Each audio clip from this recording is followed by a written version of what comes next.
دوستان عزیزم درود و مهر، امیدوارم حال دلتون عالی باشه. امروز آموزش کباب تابعی ترش گیلانی رو داریم که یه ترکیب لذیذ از گوشت و گردو و رب انار که عطر شوش از سرت میبره. اگر میخوای راز خوشمزگی این کباب تابعی رو بدونی تا انتهای ویدیو همراه من باش.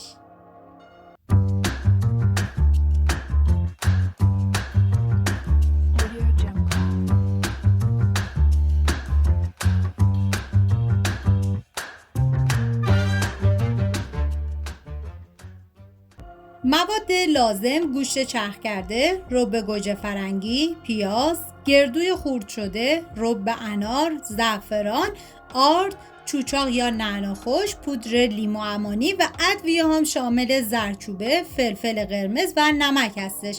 من اندازه های دقیق و داخل دیسکریپشن نوشتم.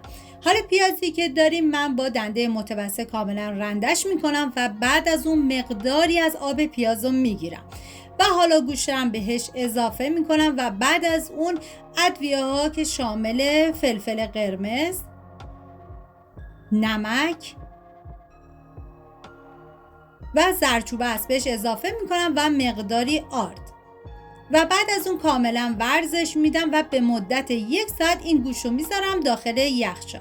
حالا توی این فاصله میریم سراغ پیاز که من پیاز رو به صورت نگینی کاملا ریزش میکنم و بعد از اون داخل تابه من کره حیوانی ریختم و بعد از اینکه داغ شد پیازی که ریز کردم بهش اضافه میکنم و هم میزنم و میذارم تا پیاز کاملا سرخ بشه و بعد از اینکه سرخ شد حالا ادویه ها رو بهش اضافه میکنم: زردچوبه، فلفل قرمز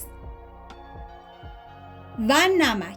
هم میزنم و میذارم تا ادویه ها تف بخورن و عطر ادویه ها آزاد بشه و حالا گردوی خرد شده رو بهش اضافه میکنم و میذارم به مدت 2 دقیقه با حرارت کم گردو کاملا تف بخوره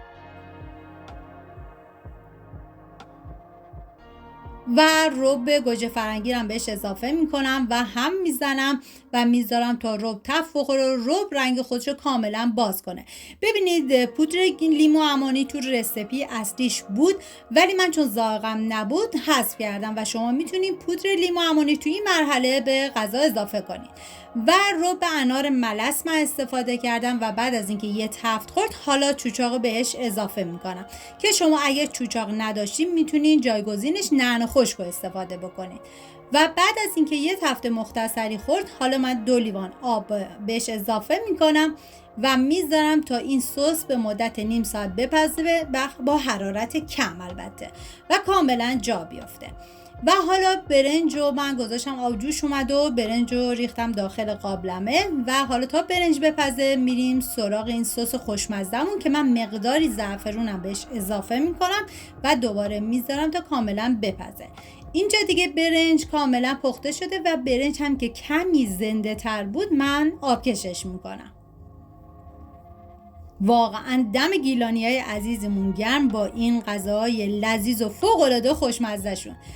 و حالا من کره ریختم و بعد از اون مقداری برنج و زعفرونی کردم و کاملا سطحش رو صاف و فشرده میکنم. چون من میخوام این برنج تهچین و قالبی در بیارم باید کاملا سطحش رو صاف و فشرده بکنید و بعد از اون برنج سفید رو بهش اضافه میکنم و دوباره سطحش رو صاف میکنم. میذارم به مدت 1 ساعت و 10 دقیقه این برنج با حرارت کم بپزه و کاملا آماده بشه.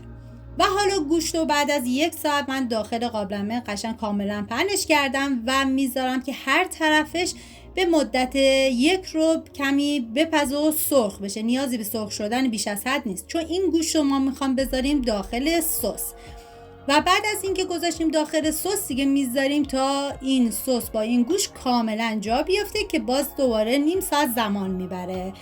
امیدوارم از این ویدیو خوشتون اومده باشه و این غذای خوشمزه رو درست کنید و در کنار خانواده از خوردنش لذت ببرید.